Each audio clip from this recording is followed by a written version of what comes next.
Red Sky Warning 2025. Hopi Prophecy of Final Purification, Daily Prayer for Light. Welcome to the Journey of Wisdom. The great psychiatrist and Holocaust survivor Viktor Frankl once wrote, "Between stimulus and response, there is a space. In that space is our power to choose our response. In our response lies our growth and our freedom."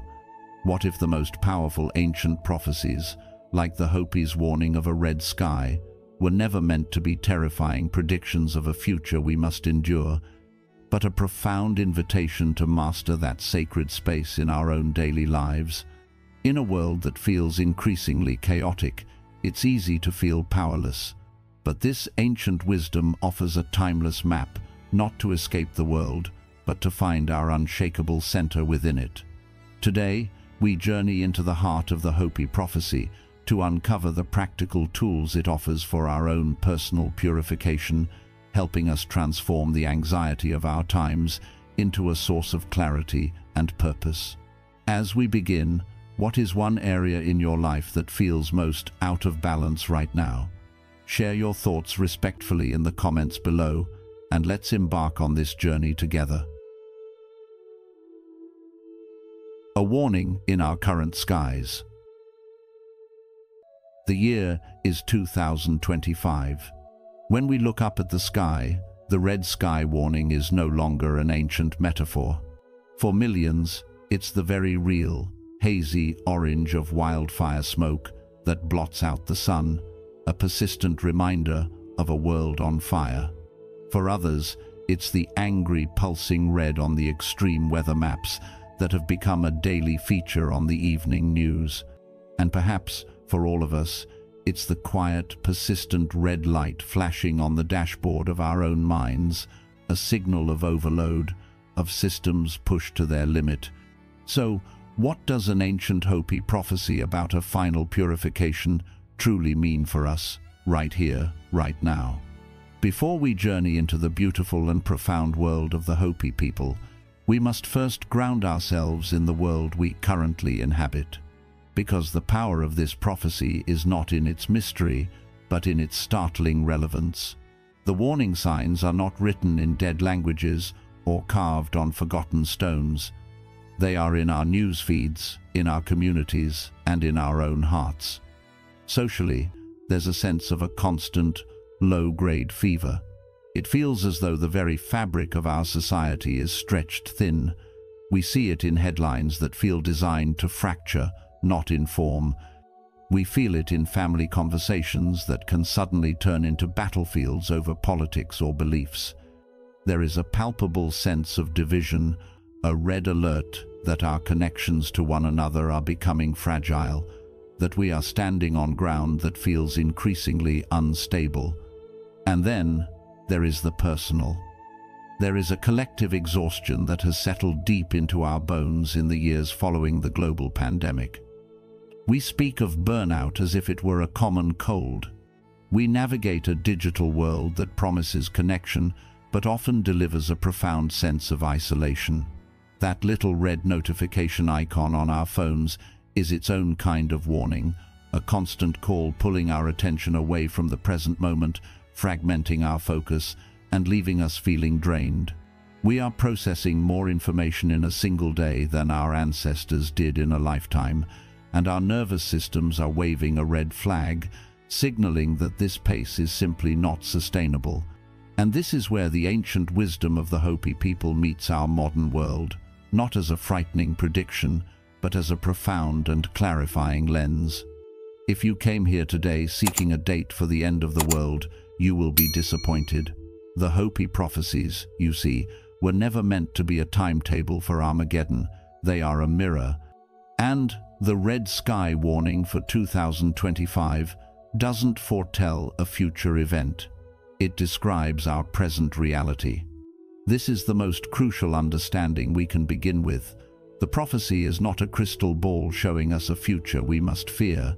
It is a diagnostic tool for the present we are already living.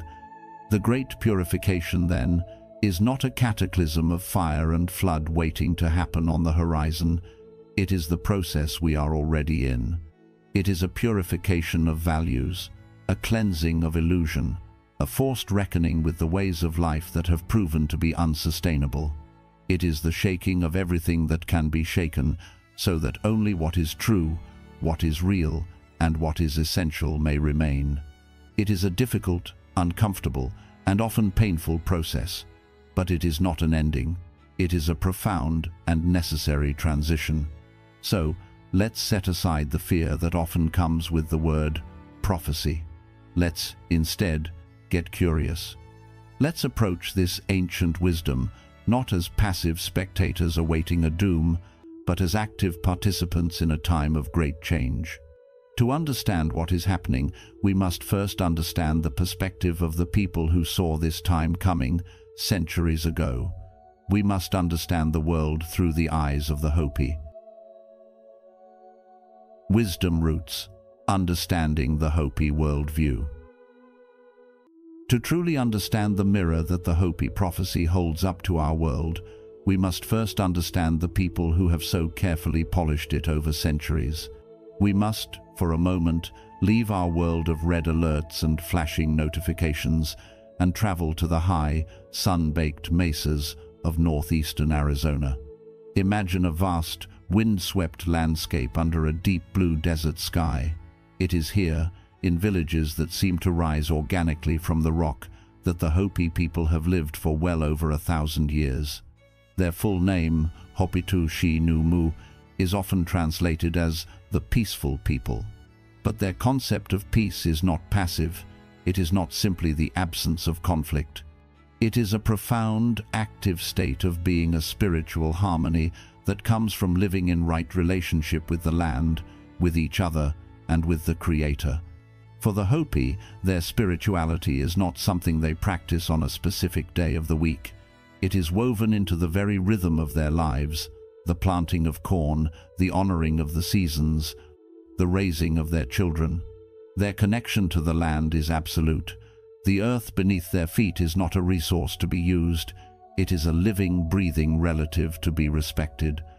This deep bond is the foundation upon which their entire worldview rests.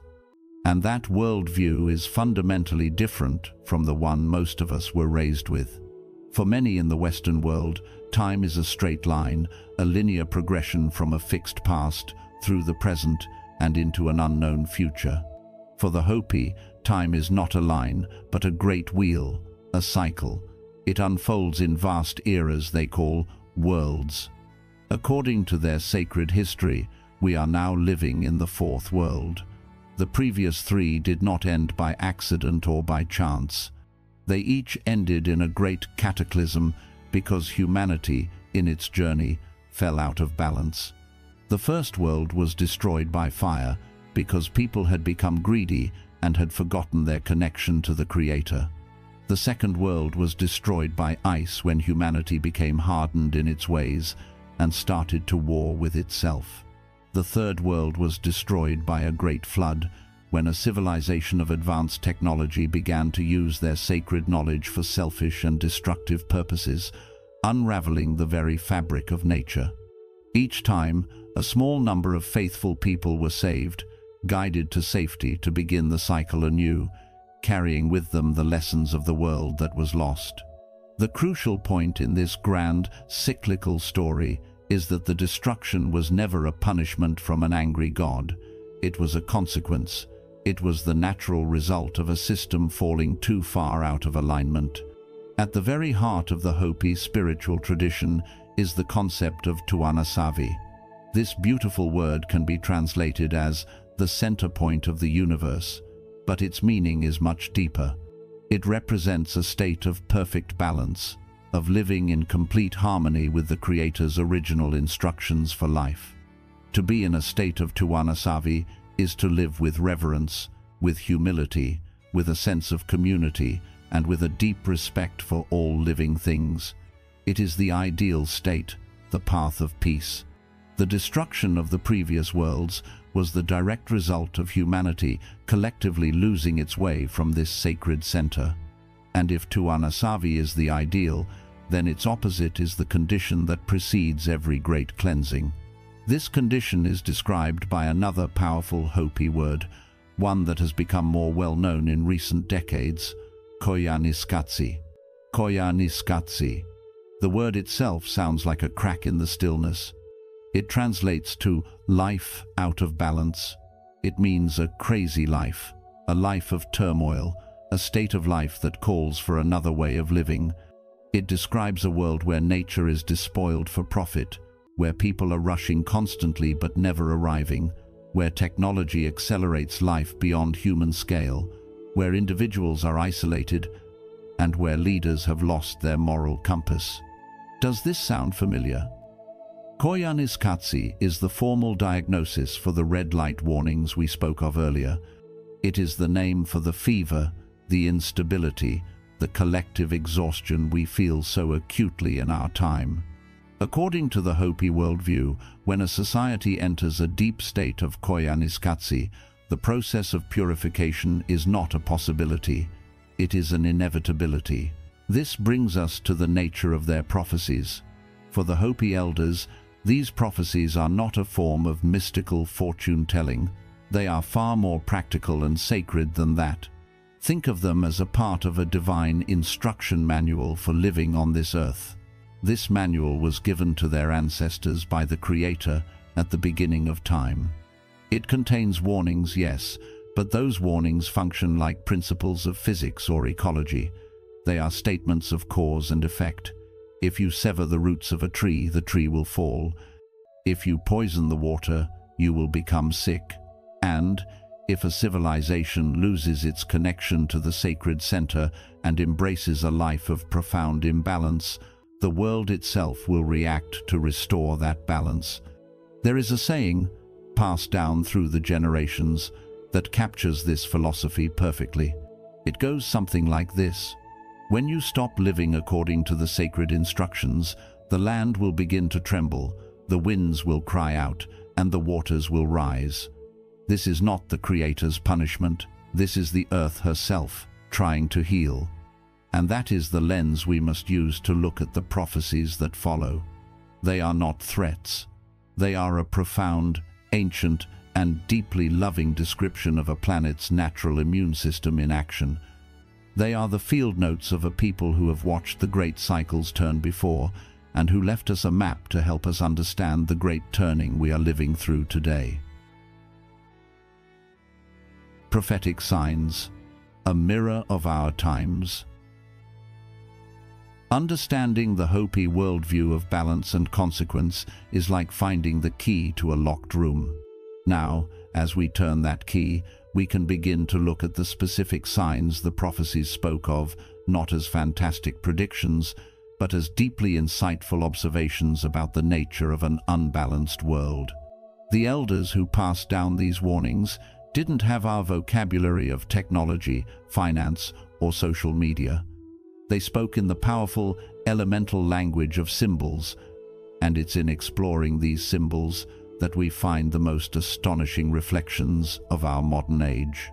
Let's begin with one of the most well-known signs. A time would come when the land would be crisscrossed by snakes of iron.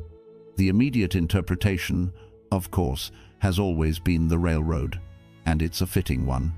The great iron tracks that stitched the American continent together were a marvel of engineering, but they also represented a new kind of relationship with the land. They cut straight lines through a world of curves, blasted through sacred mountains, and bisected ancient ecosystems. The iron snake was fast, relentless, and unyielding. But perhaps we can contemplate this image even more broadly. Think of our modern freeway system, a vast network of concrete and steel arteries that allow us to travel at immense speeds, suspended just above the earth. We glide over the land in climate-controlled metal boxes, disconnected from the soil, the plants, the animals. This network allows for a life of incredible speed, but does it not also create a profound separation? The iron snake symbolizes a way of life built on efficiency and conquest of distance, but at what cost to our connection, to our sense of place? It represents a fundamental imbalance with the natural world. Next, the elders spoke of a time when the sky itself would be filled with a giant spider's web. Again, the first-level interpretation is plain to see. Look up in any town or city, and you'll see the chaotic web of power lines and telephone wires that keep our world running. But what if this prophecy is even more prescient than that? Today, our sky is filled with a far more intricate and invisible web, a web of satellite signals, of GPS coordinates, of Wi-Fi and cellular data that blankets the entire planet. This invisible web allows for instant global communication, an unprecedented miracle. But a spider's web is also a trap. Could this prophecy be inviting us to consider how our own web of information has ensnared our attention? Think of the web of social media, with its algorithms designed to capture our focus and keep us scrolling, often feeding us anger and division to keep us engaged. We are more connected than ever, yet studies consistently show rising rates of loneliness and isolation. Perhaps the spider's web is not just in the sky above us, but is also being woven within our very minds, trapping our awareness and creating an imbalance within our communities and our own sense of self.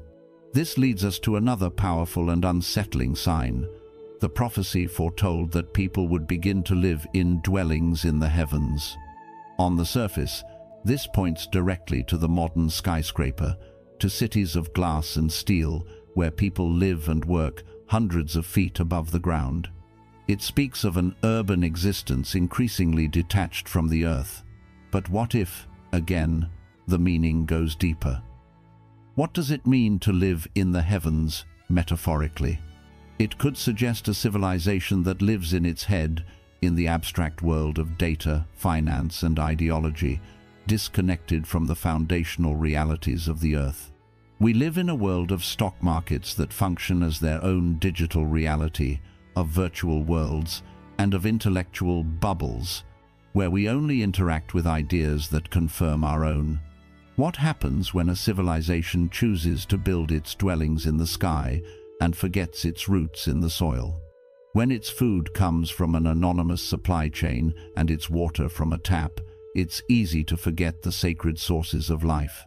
This sign points to a dangerous imbalance between the human mind and the living planet that sustains it.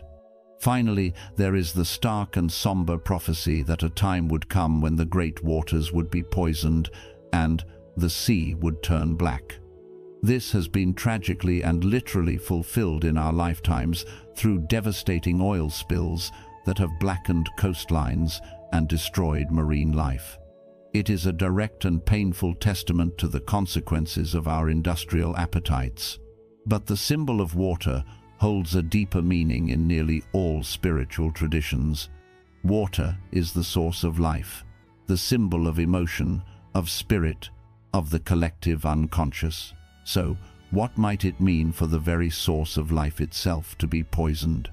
It could be seen as a metaphor for the pollution of our shared culture, the toxicity of fear, cynicism, and despair that can seep into our collective conversation.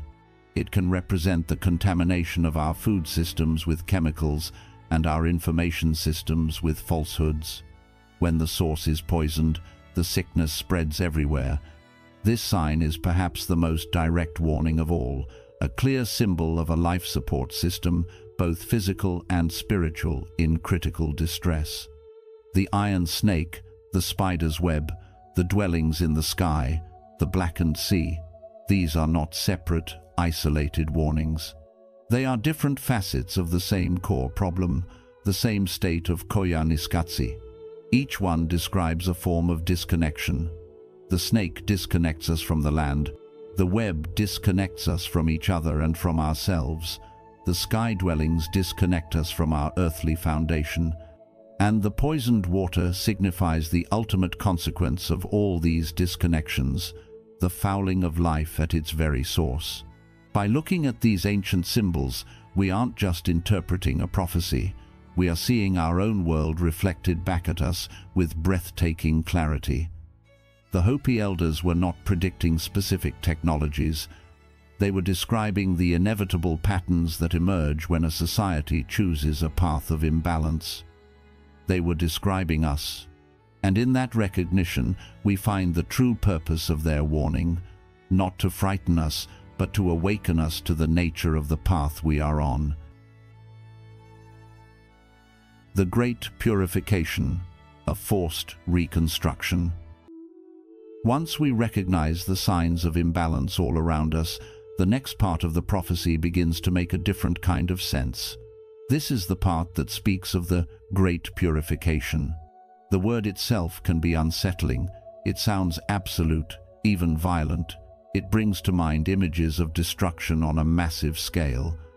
But in the Hopi worldview, and perhaps in the language of the universe itself, purification is less about destruction and more about restoration.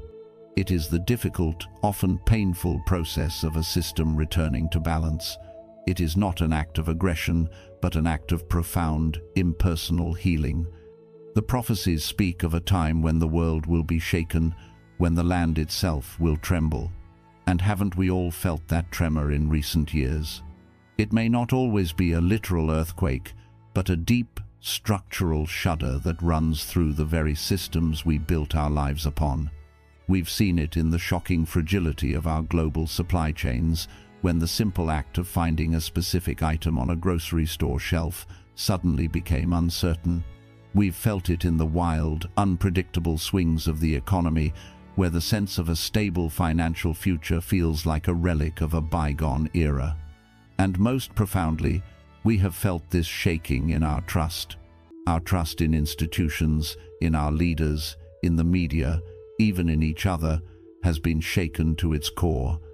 This is the trembling the prophecies foretold, not necessarily the ground splitting open, but the cracking of the very foundations of the world we thought we knew. It's the feeling that the old rules no longer apply, and the old structures can no longer bear the weight of our modern world. And where there is shaking, there is often fire. The prophecies speak of fire, and we see it literally in the unprecedented wildfires that burn with a new and terrifying intensity.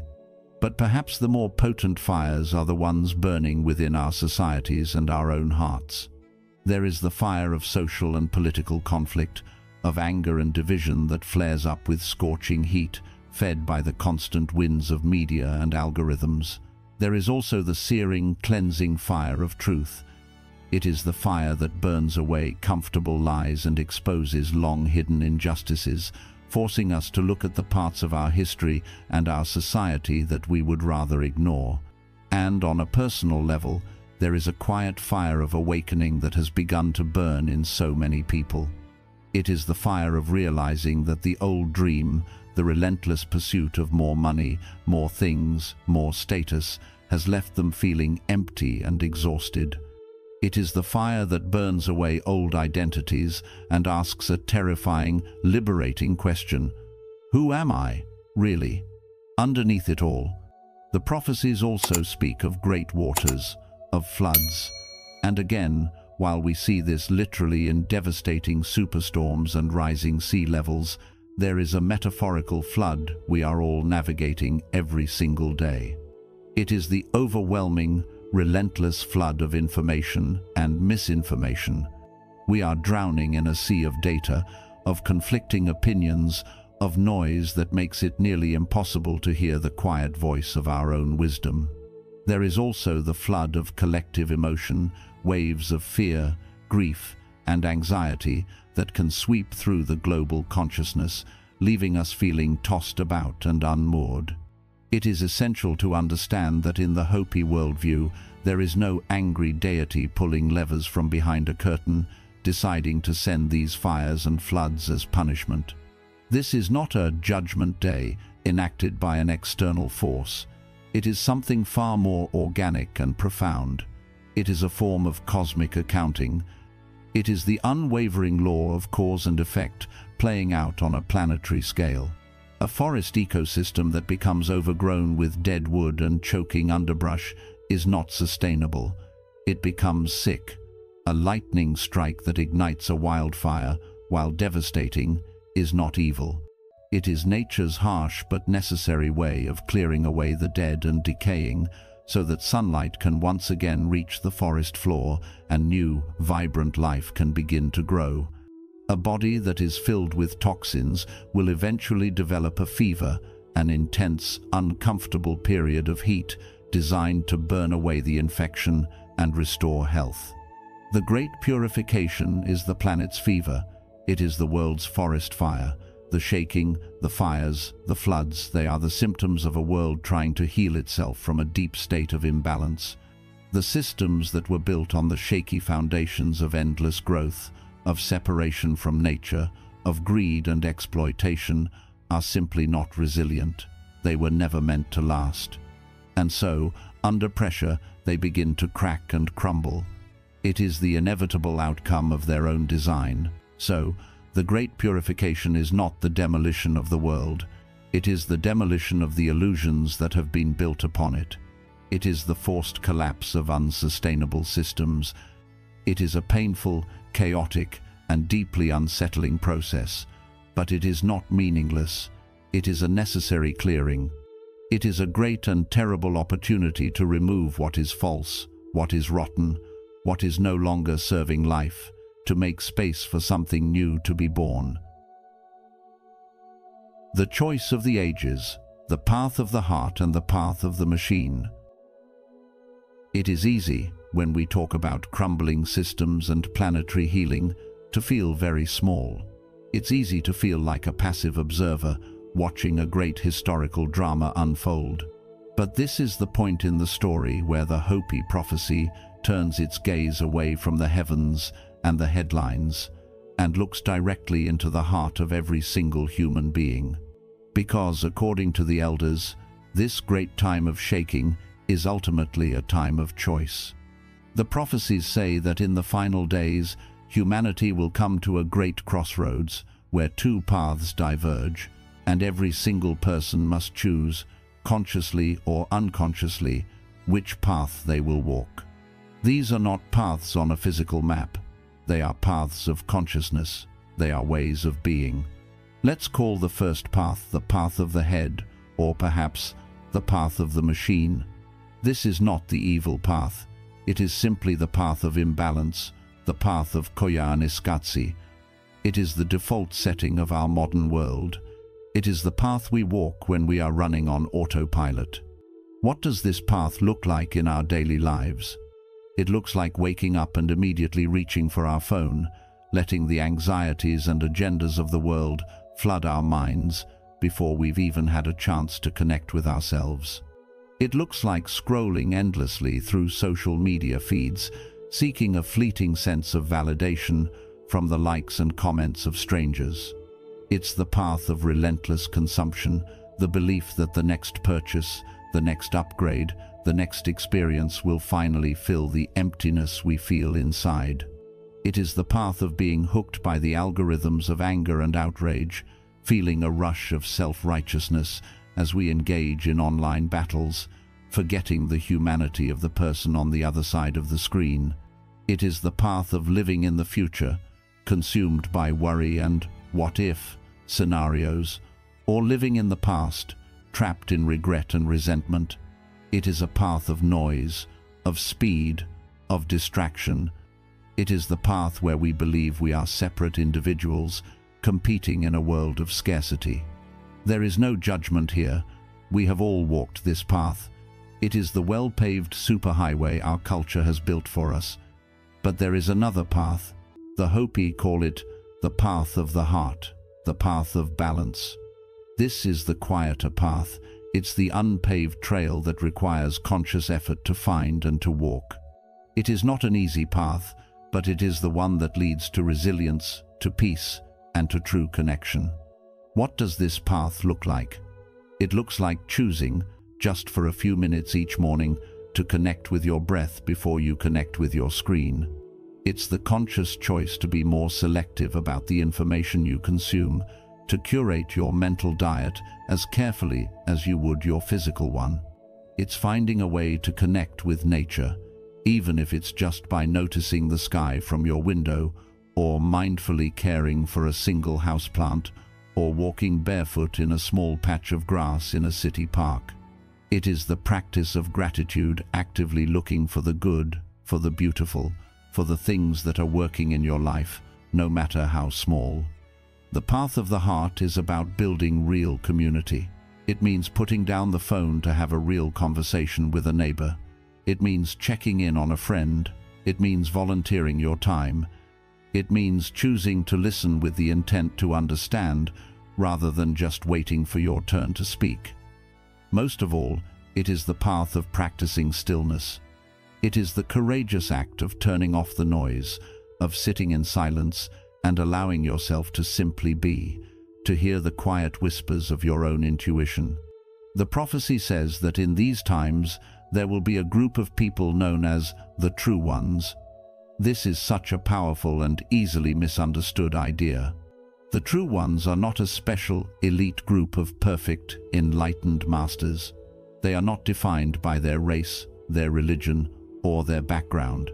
The True Ones are simply the people who are choosing the second path. They are anyone, anywhere, who is making a daily, moment-to-moment effort to choose consciousness over autopilot, compassion over judgment, and connection over separation. They are the ones who fall down, get lost, and then get back up and try again to walk in a balanced way. They are defined not by their perfection, but by their sincere intention and their quiet effort. This is the great secret of the prophecy. The entire cosmic drama, the red sky, the shaking of the world, the purification, it all comes down to this simple, profound, personal choice, repeated millions of times over, all across the globe. The prophecy is not asking you where you will build your bunker. It's asking a much more important question. What kind of shelter will you build inside your own heart? Because when the winds of change blow, and they are blowing now, the only true refuge is not a place, but a state of being. It is the inner sanctuary of a calm mind and an open heart. This is the shelter that cannot be shaken, and it is a shelter that each and every one of us has the power to build, one conscious choice at a time. And so, we come to a pause in our journey. We began by looking at the red sky of 2025, seeing it not as a distant myth, but as the lived reality of our smoky air, our fractured societies, and the warning lights flashing in our own souls. We traveled to the high mesas of Arizona to learn from a people who see time as a great wheel and who understand that balance is the most sacred law of the universe. We've seen how the ancient signs, the iron snakes, the spider's web are not relics of the past, but startlingly accurate mirrors of our modern lives, reflecting our disconnection from the earth, from each other, and from ourselves. We've reframed the great purification not as an external apocalypse, but as an internal and unavoidable rebalancing, the necessary crumbling of illusions and unsustainable systems. And through it all, we've arrived at a single, quiet point of power, a personal choice. The choice between the path of unconscious reaction and the path of conscious response, the path of the machine and the path of the heart. So, the warning of the Hopi is not a curse, but an invitation to look deeply at our world, to look honestly at ourselves, and to begin the work of purification from the inside out. But how do we find stability in the midst of this shaking? When the very ground beneath our feet feels uncertain, where do we find our footing? Before we explore that answer, we would love to hear your own reflections. What does this prophecy stir within you? What signs do you see in your own life? Please share your thoughts, respectfully, in the comments below. Our dialogue itself is a part of the healing. In our next part, we will move from understanding the prophecy to embodying its wisdom. We will explore the daily prayer for light, together, a simple yet powerful tool to keep the mind clear and the heart steady, no matter what color the sky may be. Daily prayer for light. In the previous part, we journeyed together through the profound and challenging landscape of the Hopi prophecies. We looked at the red sky warning not as a future event, but as a mirror reflecting our current world, a world of visible signs and internal tremors. We explored the idea of a great purification as a necessary, albeit difficult, rebalancing. And we arrived at a crossroads, a personal choice between two distinct paths. To sit with that awareness can be heavy. To recognize the scale of the imbalance, to truly feel the shaking of our times, can leave us feeling small, overwhelmed, and perhaps a little powerless. It is a natural and honest response. But the most important question still remains before us. What do we do with this understanding? How do we navigate our daily lives in a world that feels so chaotic? How do we keep the light of our own spirit from being extinguished by the storm? This is where our journey shifts. We move now from perception to practice, from awareness to action. Because while we cannot single-handedly stop the great tectonic plates of history from shifting, we have absolute authority over the ground on which we stand, right here, right now. There is a concept in modern psychology known as the locus of control. It refers to the degree to which people believe they have power over the events in their lives. A person with an external locus of control feels that their life is dictated by outside forces, by fate, by luck, by powerful institutions. They often feel like victims of circumstance, but a person with an internal locus of control believes that they have the power to influence events and their own reactions to them. They are the authors of their own experience. The wisdom of the Hopi, and indeed of so many great spiritual traditions, has always pointed to this essential truth. The world outside may be in a state of koyaanisqatsi, but our internal world does not have to be. The great psychiatrist and Holocaust survivor, Viktor Frankl, discovered this profound truth in the most unimaginable of circumstances. Surrounded by death and dehumanization in a concentration camp, he observed that while the guards could control every aspect of his physical existence, there was one thing they could never take away from him: his freedom to choose his own attitude, his own response to his suffering. He wrote that between the stimulus, what happens to us, and the response, there is a space, and in that space lies our growth and our freedom. That space is where our work begins today. That space is the shelter we can build within our own hearts. And that, right there, is the bridge to our work in this second part. This is where we talk about the daily prayer for light. Decoding tools. What is prayer? What is light? So, we have arrived at this idea of a practical daily tool. But to use any tool effectively, we first need to understand what it is and how it works. The name of our tool is the Daily Prayer for Light, and both of those words, prayer and light, can carry a lot of baggage. For some, they are words of comfort and deep meaning. For others, they may feel exclusive, outdated, or tied to traditions that no longer resonate. Our purpose here is to unpack these words and redefine them in a way that is universal, practical, and deeply personal to each of us, regardless of our spiritual background or lack thereof. We need to clear the ground before we can build. Let's start with the word prayer.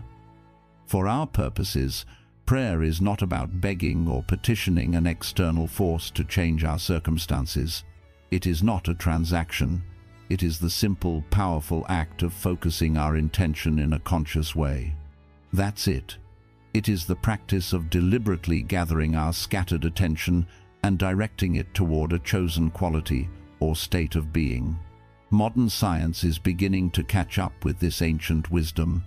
Neuroscientists have shown that whatever we consistently place our attention on literally shapes our brain. The act of focused attention creates and strengthens neural pathways. What this means, in the simplest terms, is that we can train our minds to be more peaceful, more resilient, more compassionate, just as we can train our bodies to be stronger at the gym. A daily practice of focused intention is a form of mental and spiritual hygiene. Let's use a metaphor. Imagine your mind is a perfectly still lake at dawn. The surface is like glass, reflecting the clear sky above with perfect accuracy. This clear reflection is your innate wisdom, your intuition, your natural state of peace. Now, as your day begins, the world starts tossing pebbles into your lake. A pebble of a stressful news headline, a pebble of an unexpected bill, a pebble of a difficult email, a critical comment, a worry about the future. Hundreds of pebbles all day long. Soon, the surface of your lake is in constant motion, a chaos of ripples and waves. And when the surface is disturbed, it can no longer reflect the clear sky. All it can reflect is its own turmoil. We spend most of our lives looking at the reflection of our own agitated thinking and believing it is the whole truth of reality. Prayer, in this context, is the intentional act of creating a quiet cove in that lake. It is the decision to step away from the pebble throwers for just a few minutes, to let the ripples subside, and to allow the water to become still again. It is in that stillness that we can once again see a clear reflection of the sky, of truth, of our own deeper knowing. The practice is the how. It's the method we use to calm the waters. So, if prayer is the how, then what is the light? Just like prayer, light is a word we will define by its function, not by dogma. The light we are invoking is not some mystical, otherworldly energy that we have to find outside of ourselves. The light is a name we give to a collection of powerful, clarifying, and life-affirming qualities that already exist within every single human being. It is our own highest potential. It is the clear sky that the lake of our mind is meant to reflect. To make this practical, we can think of this inner light as having four primary rays, four essential qualities that, when we intentionally focus on them, have the power to protect our peace and guide our actions. These four rays are clarity, compassion, courage, and remembrance. Let's look at each one. First, there is clarity. Clarity is the ability to see things as they are, not as our fears or biases would have them be. In our age of information overload, clarity is a superpower. The world constantly bombards us with noise, the noise of opinion, of outrage, of advertising, of algorithm-driven content designed to provoke a reaction. This noise is designed to muddy the waters of our minds. Cultivating clarity is the act of developing a strong inner filter.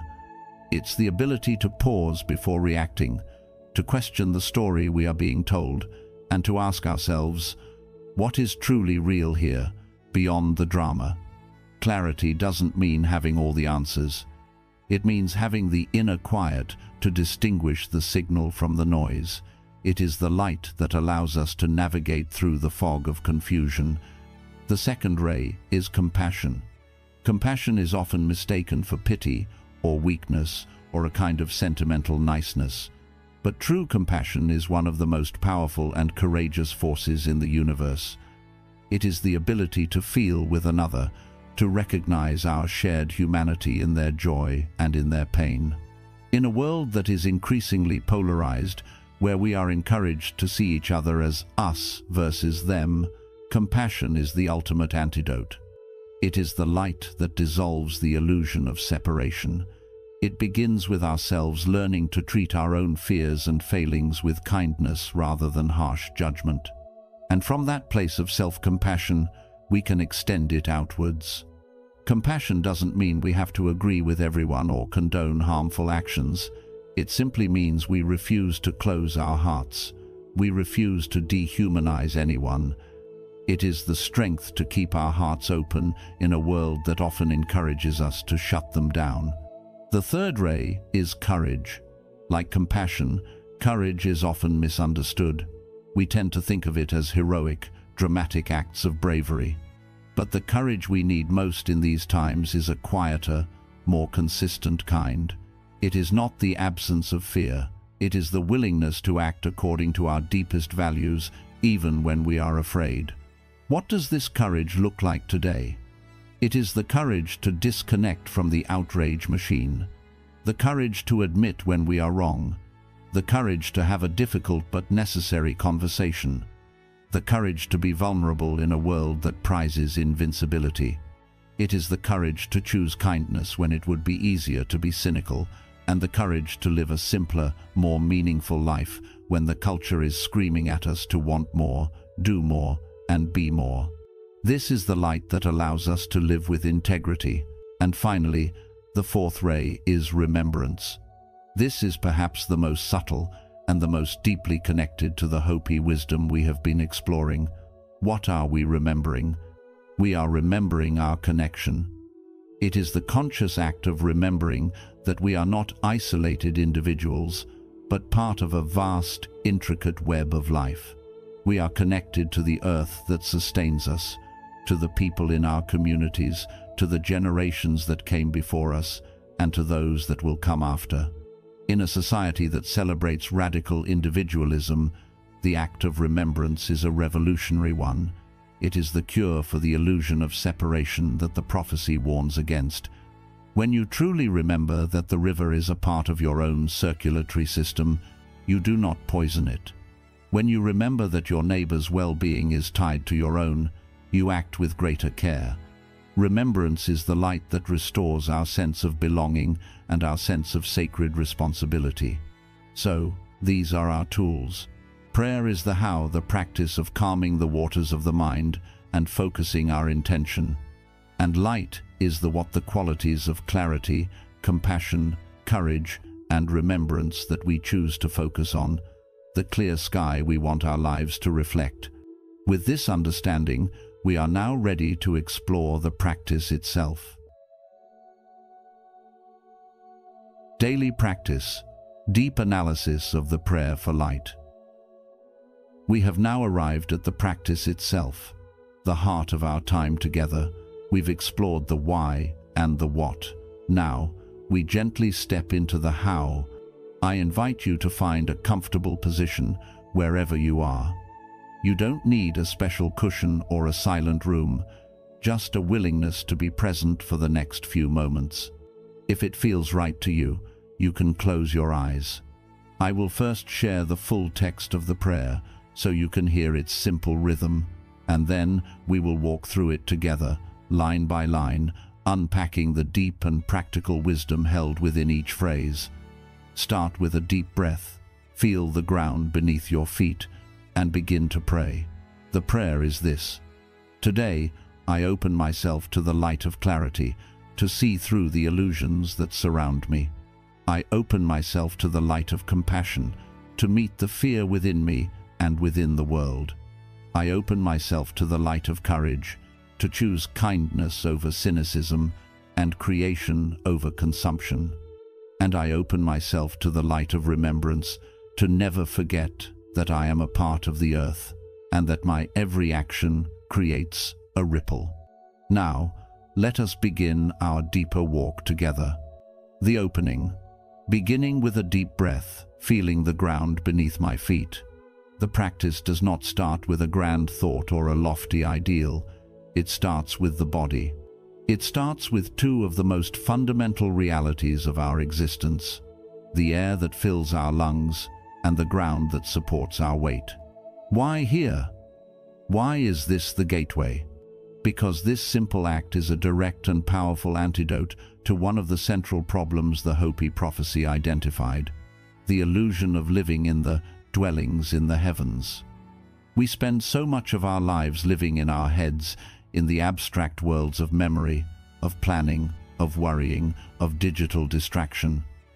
Our attention is constantly pulled upwards and outwards, into the past, into the future, into the virtual.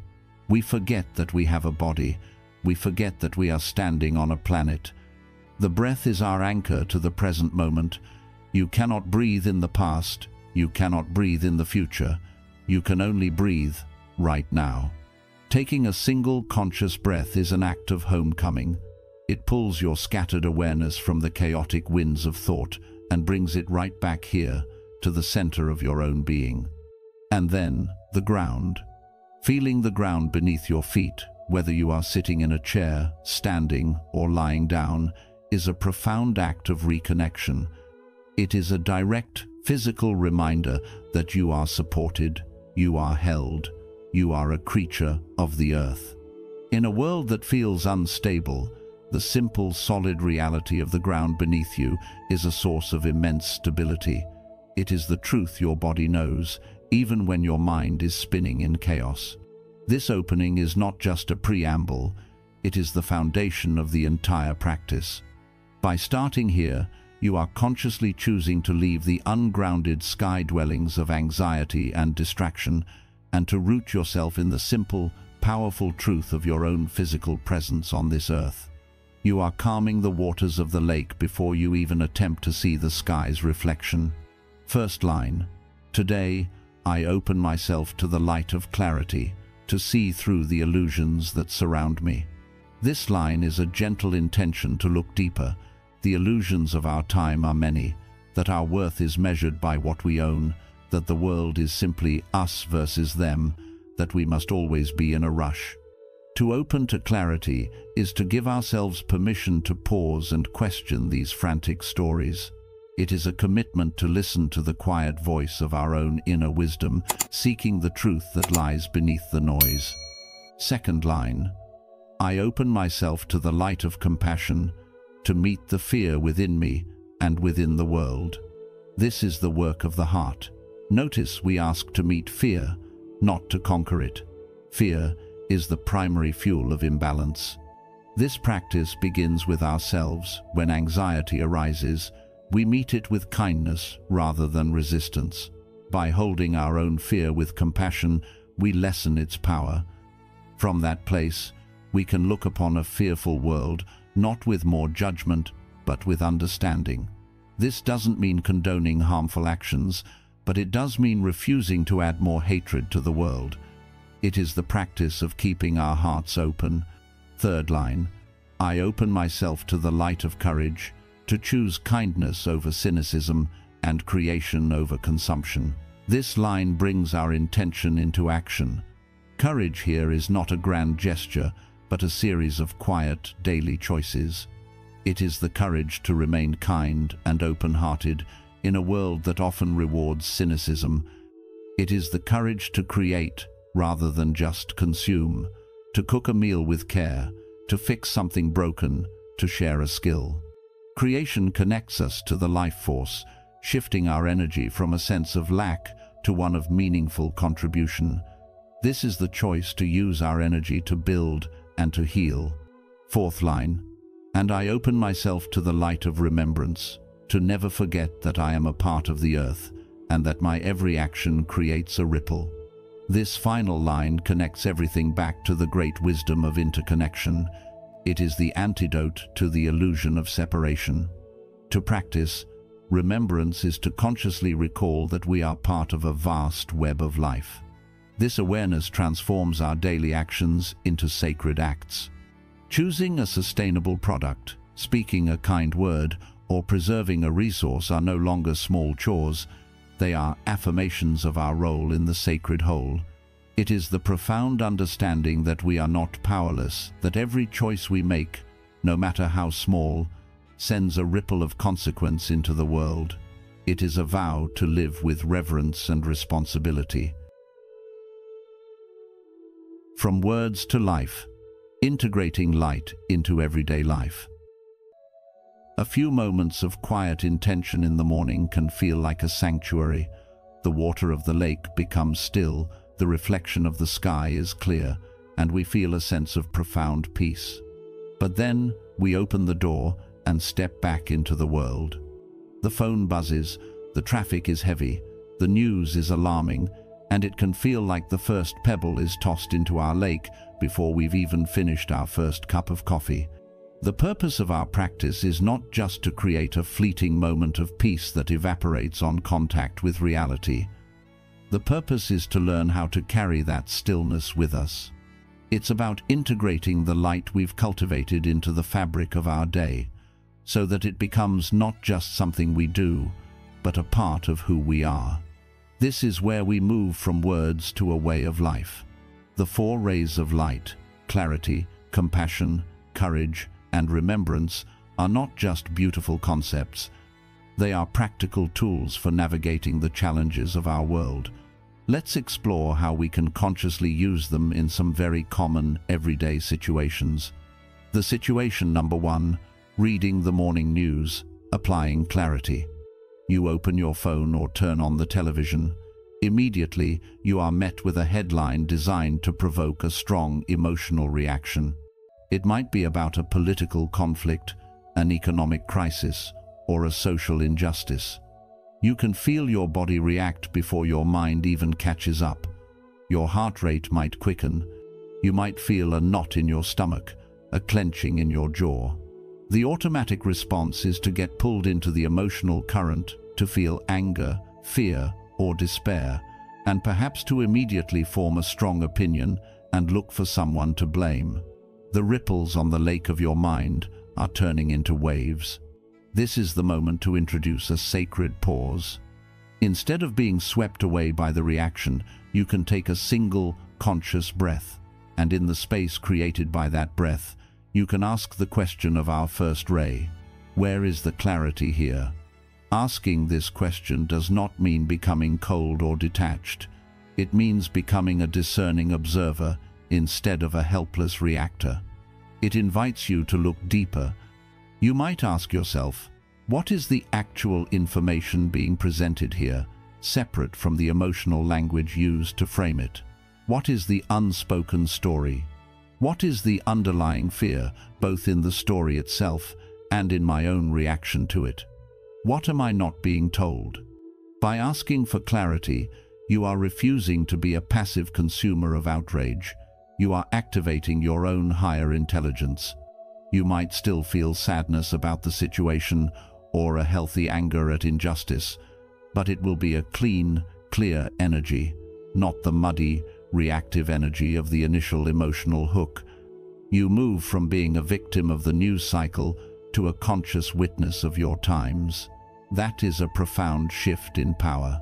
The situation number 2, stuck in traffic or dealing with frustration, applying compassion.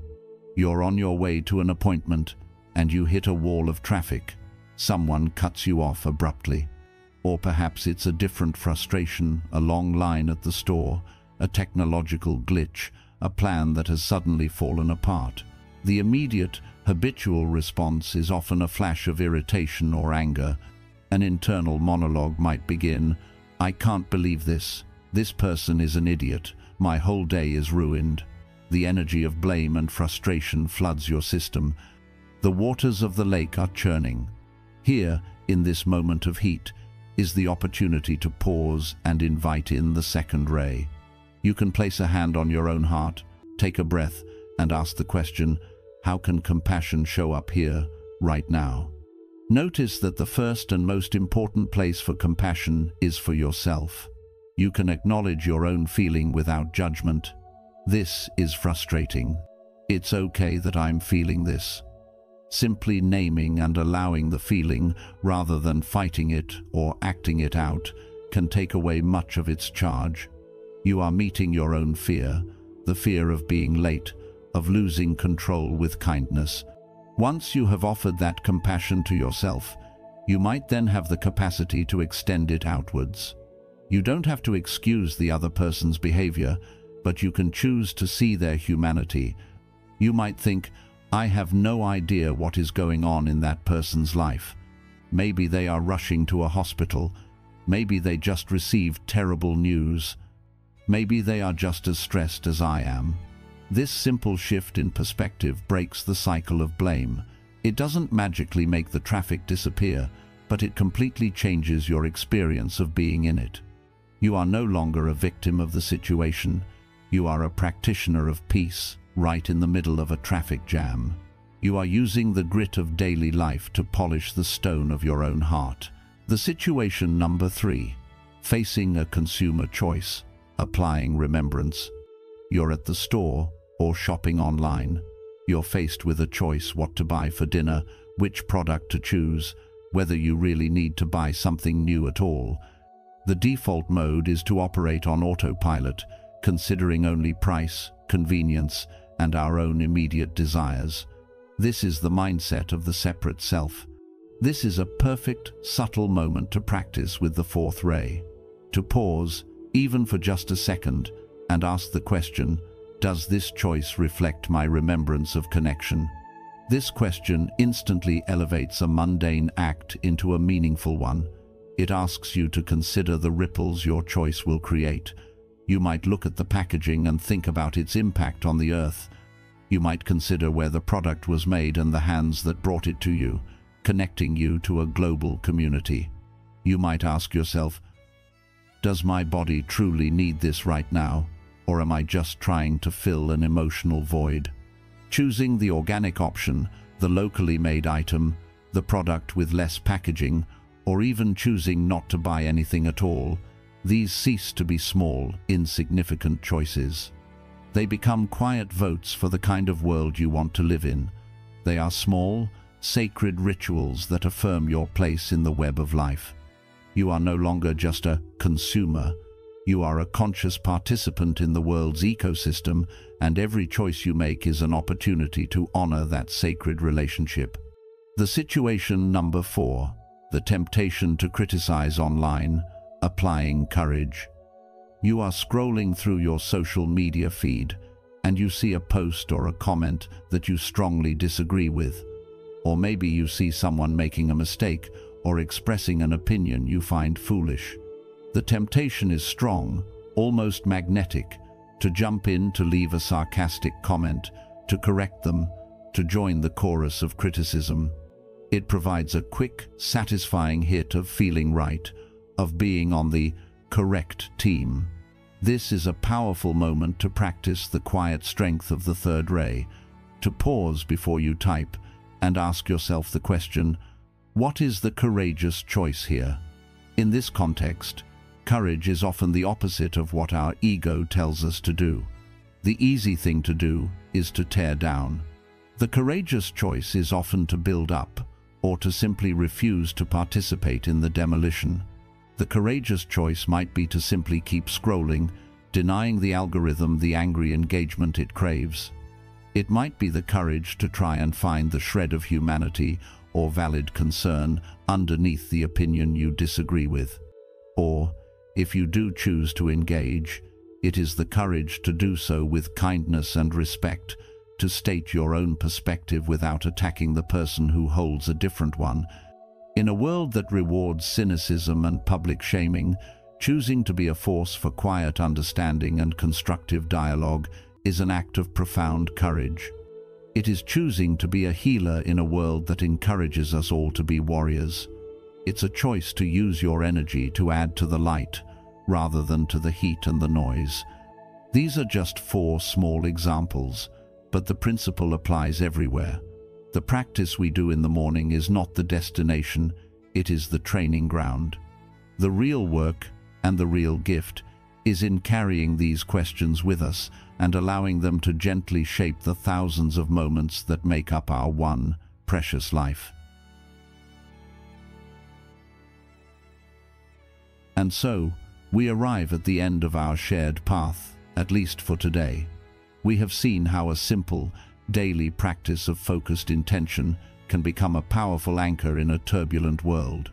It is easy to think of this practice as a form of self-care, a way to protect our own peace of mind, and it is certainly that. But it is also something much, much more. The act of tending to your own inner light is not a selfish one. It is, in fact, one of the greatest acts of service you can offer to the world. Each time you choose clarity over chaos, compassion over judgment, courage over cynicism, and remembrance over separation, you are not just changing your own experience. You are changing the very energy you bring into your family, your workplace, and your community. A person who is internally balanced becomes a source of stability for everyone around them. You do not need to solve all the world's problems. You do not need to have all the answers. You only need to tend to your own light. Think of yourself as a lighthouse keeper on a rocky shore. Your job is not to calm the stormy sea. Your job is to make sure your own light is on, that it is bright, and that it is steady. In a dark and disorienting night, a single, reliable lighthouse can guide an entire fleet safely home. You, in your quiet and consistent practice, can become that lighthouse for others. This brings us back to the promise of the Hopi prophecy. After the great purification, the elders speak of the emergence of a fifth world, a world of peace, balance, and restored harmony. This new world will not be handed to us. It will not arrive by magic.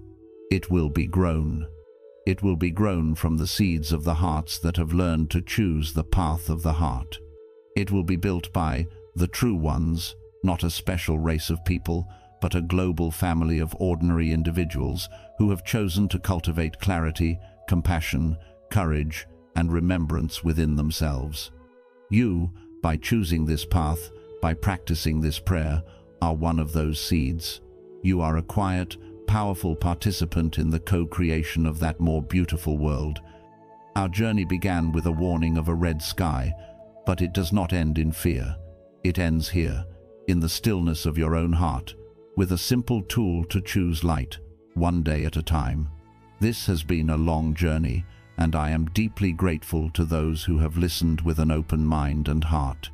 If you are still listening, please do me a small favor and comment with the number 1 below, so that I know there are fellow travelers who have stayed with me through this entire story.